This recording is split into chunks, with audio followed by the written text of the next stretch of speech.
Halo, selamat malam semuanya.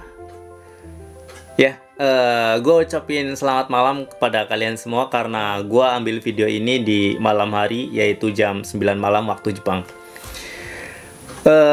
Jadi gue pengen cerita nih, mungkin dari beberapa yang nonton video ini sebelumnya pasti sudah melihat lah ya, video yang lagi rame mengenai seorang Perdana Menteri perempuan pertama Jepang yang bernama Sanai Takaichi. Ya, beliau menggeser kursinya mendekat ke arah Presiden Indonesia, yaitu Bapak Prabowo. Ya, kadang sejarah tidak dimulai dari pidato besar, tidak selalu dari dokumen tebal yang ditandatangani dengan pena emas, tapi dari satu momen kecil, satu gerak tubuh sederhana yang menyimpan arti lebih besar dari yang terlihat. Ya, beberapa hari lalu, dunia maya ramai membicarakan video pendek seorang Perdana Menteri Jepang yang baru dilantik yang bernama Sanai Takaichi. Beliau adalah Perdana Menteri perempuan pertama yang memimpin Jepang. Beliau terlihat menggeser kursinya mendekat ke arah Presiden Prabowo Subianto. Senyum kecil, sapaan hangat, dan sebuah obrolan yang kita tidak bisa dengar dengan jelas. Ya, namun cukup untuk membuat jutaan orang bertanya, apa yang sebenarnya terjadi di balik senyum dan obrolan mereka? Ya, jadi saat itu ruang rapat baru saja selesai, dan para delegasi menutup map dokumen. Suasana sedikit rileks. Di antara kerumunan pemimpin dunia, dua sosok ini yang tampak berbeda. Sanai Takaichi, seorang Perdana Menteri perempuan pertama Jepang, sebagai simbol perubahan di Jepang, dan Bapak Presiden kita yaitu Bapak Prabowo Subianto, wajah baru dari semangat Indonesia yang tegas namun hangat. Ketika beliau menggeser kursinya, semua mata tertuju ke sana, bukan karena formalitas, tapi karena ada sesuatu yang tulus dalam gerakan itu. Gerakan yang sederhana, tapi dalam dunia diplomasi seringkali menjadi tanda penghormatan.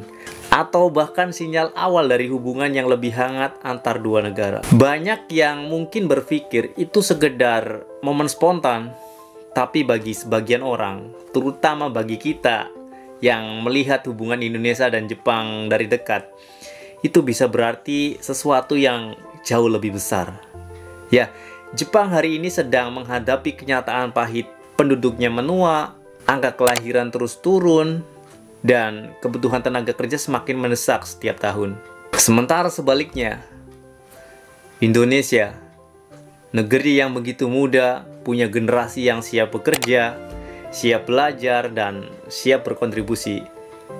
Bayangkan, jika momen kecil itu menjadi awal jembatan baru, di mana Jepang membuka lebih banyak pintu lagi bagi tenaga kerja Indonesia. Bukan hanya untuk mengisi kekosongan, tapi untuk berbagi nilai, belajar budaya, dan tumbuh bersama. Hubungan Indonesia dan Jepang selama ini memang sudah kuat, baik dari ekonomi, teknologi, hingga pendidikan. Bagi kita, generasi yang hidup di era digital, momen seperti ini bukan cuma tontonan viral semata, tapi juga pesan diam-diam bahwa hubungan antar bangsa bisa dimulai dari rasa saling menghormati. Ketika seorang pemimpin perempuan pertama Jepang menunjukkan sikap ramah dan pemimpin kita membalas dengan senyum yang sama hangatnya, itu bukan cuma diplomasi antar negara, tapi juga tentang kemanusiaan. Untuk para anak muda Indonesia, terutama yang belajar bahasa Jepang, yang bekerja di pabrik-pabrik, rumah perawatan, atau sebagai kaigo atau bidang teknologi di Jepang, momen itu bisa jadi simbol bahwa dunia sedang memperhatikan kalian, bahwa kalian bukan hanya tenaga kerja, tapi bagian dari kisah besar hubungan dua bangsa. Dan mungkin kelak, ketika kalian menatap mata orang Jepang yang kalian bantu, atau ketika kalian berbicara dalam bahasa yang dulu terasa sulit, kalian akan sadar momen kecil seperti senyum Perdana Menteri Jepang hari itu telah membuka jalan bagi masa depan. Tidak ada yang tahu apa yang dibicarakan beliau dengan Bapak Presiden kita, yaitu Bapak Prabowo Subianto saat itu. Mungkin hanya basa-basi sopan, atau mungkin juga ada percakapan ringan tentang masa depan kerjasama dua negara. Tapi terkadang yang paling penting bukan apa yang dikatakan, melainkan niat yang terasa. Dari cara mereka tersenyum, dari cara mereka saling menghormati, kita tahu masa depan hubungan Indonesia dan Jepang akan semakin hangat dan semakin penuh peluang. Karena diplomasi sejati bukan tentang politik, melainkan tentang hubungan antar manusia. Dan mungkin senyum kecil itu adalah awal dari kisah besar antara dua bangsa yang sedang belajar memahami satu sama lain. Kadang gerakan kecil itu bisa mengubah arah sejarah, dan mungkin hari itu sejarah sedang dimulai dengan senyum sederhana seorang Perdana Menteri pertama wanita Jepang. Semoga informasi ini bermanfaat. Saya Priyuda Pratama. Assalamualaikum dan bye-bye.